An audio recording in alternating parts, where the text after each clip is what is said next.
మేనిఫెస్టోలో స్పెసిఫిక్ పెట్టి అనౌన్స్ చేస్తూ ఎస్సీ ఎస్టీ బీసీ మైనారిటీలకు 50 ఏళ్ళకే 4,000 పెన్షన్ ఇస్తారు. డ్వాక్రా సంఘాలకు 10 లక్షల వడ్డీ లేని రుణం ఇస్తారన్నారు.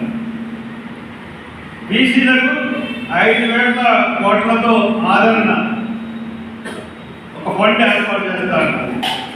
స్థానిక సంస్థలు నామినేటెడ్ పదవుల్లో బీసీలకు 34% ఇస్తారన్నారు. తర్వాత యువతకి 20 లక్షల ఉద్యోగాలు ఇస్తారన్నారు. 8 నెలలు అయింది, ఎన్ని ఉద్యోగాలు ఇచ్చారో తెలియదు. డిఎస్సి అనౌన్స్ చేసి వర్గీకరణ పేరుతో ఈ రోజున డిఎస్సిని కూడా జరపకుండా వాళ్ళకి ఎలా ఆఫ్ చేసేసారు. ఎవరో ఆపరమని చెప్పలేదు. వర్గీకరణ అంశాన్ని తర్వాత వాళ్ళ అభ్యర్థులను పరిశీలిస్తామని చెప్పి తగిన వాళ్ళు పెట్టచ్చు, సబ్జెక్ట్ టు అప్రూవల్. కానీ అది కూడా చేయకుండా ఈ రేపుగా చేస్తారన్నారు. తర్వాత సూపర్ 6 అన్నారు. సూపర్ 6లో ఏంటంటే నెలకు 3,000 నిరుద్యోగ వృత్తి. ఇది ప్రత్యేకించి నిరుద్యోగులకి, గ్రాడ్యుయేట్ అయిన నిరుద్యోగులకి ఇవ్వాల్సింది. ఒక్క న్యాయ పైస లేదు. ఒక్క న్యాయ పైస ఇవ్వకుండా తర్వాత అసెంబ్లీ సాక్షిగా మేము నిరుద్యోగ వృత్తి మేము ఇచ్చేస్తున్నాం అని చెప్పేసి అసెంబ్లీ సాక్షిగా చెప్పాడు. నిరుద్యోగ వృత్తి ఇస్తున్నారు. సరే, దారుణమైన పరిస్థితి. అంటే ఒక ముఖ్యమంత్రి అసెంబ్లీలో అబద్ధాలు ఆడొచ్చా అండి?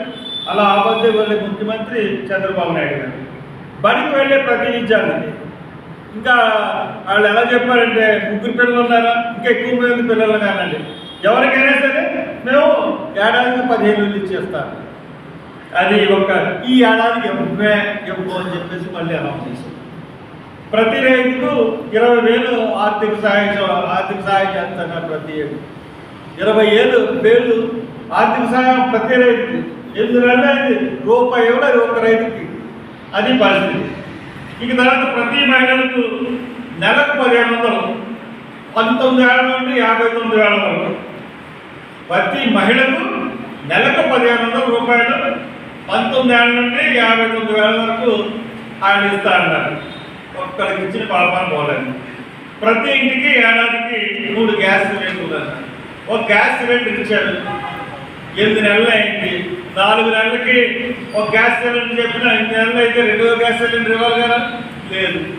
3వ గ్యాస్ సిలిండర్ ఎప్పుడు లేదు, 2 గ్యాస్ సిలిండర్ ఎప్పుడు లేదు. మహిళలకు ఉచిత బస్సు ప్రయాణం అన్నారు. సరే, అది దాని పరిస్థితి ఎలాగుందో మనం చూస్తాను.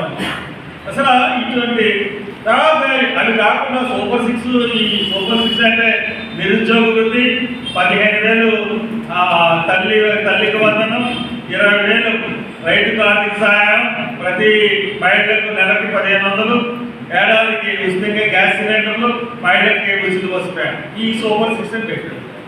అవి కాకుండా పూజారులకి 17,000 ఇస్తారన్నారు. ఒక పూజారికి కూడా ఇవ్వలేదు. ప్రతి చేనేత కుటుంబానికి 15,000 ఇస్తారు. ఎన్ని చేనేత కుటుంబాలు ఉన్నాయి? లోకేష్ గారి మంగళగిరిలోనే 3 చేనేత కుటుంబాలు ఉన్నాయి. ఇలా హామీలు చూసి చేనేత కుటుంబాలన్నీ కూడా చేనేత క్యాండిడేట్ని గెలిపించకుండా 15,000 ఇస్తాడు లోకేష్ బాబు నాకు ఇద్దని చెప్పి 15,000 వస్తాయని చెప్పి ఆశ చేసి, అలాగే బ్యాచ్ ఉన్న ప్రతి డ్రైవర్కి, ఆటో డ్రైవర్కి అందరికీ కూడా 15,000 ఇస్తాను. ఎవరికైనా ఇచ్చారు? ఎవరికి ఇవ్వలేదు. వేట విరామ సమయంలో మత్స్యకారులకు 20,000 ఇస్తారు. మొన్న వేట విరామ సమయం ₹1 ఒక మత్స్యకారుడికి ఇచ్చారండి. ₹1 ఒక మత్స్యకారుడికి. తర్వాత హాజ్ యాత్రకు వెళ్ళే వాళ్ళకి ముస్లింలకు 1,00,000 ఆర్థిక సాయం చేస్తారు. 8 నెలలు అయింది. హాజ్ యాత్ర కూడా అయిపోయింది ఈ సంవత్సరం, లేదు. తర్వాత ప్రతి కుటుంబానికి 25 లక్షల ఆరోగ్య బీమా కల్పిస్తారు. ప్రతి కుటుంబానికి కూడా 25 లక్షల ఆర్థిక బీమా, ఆరోగ్య బీమా, హెల్త్ ఇన్సూరెన్స్. సరే, పైగా బీపీ షుగర్ బాధితులకు ఉచిత మందులు ఇస్తారు. బీపీ షుగర్ బాధితులు తర్వాత ఉచిత ఇసుక. సరే, ఉచిత ఇసుక గురించి ఆయన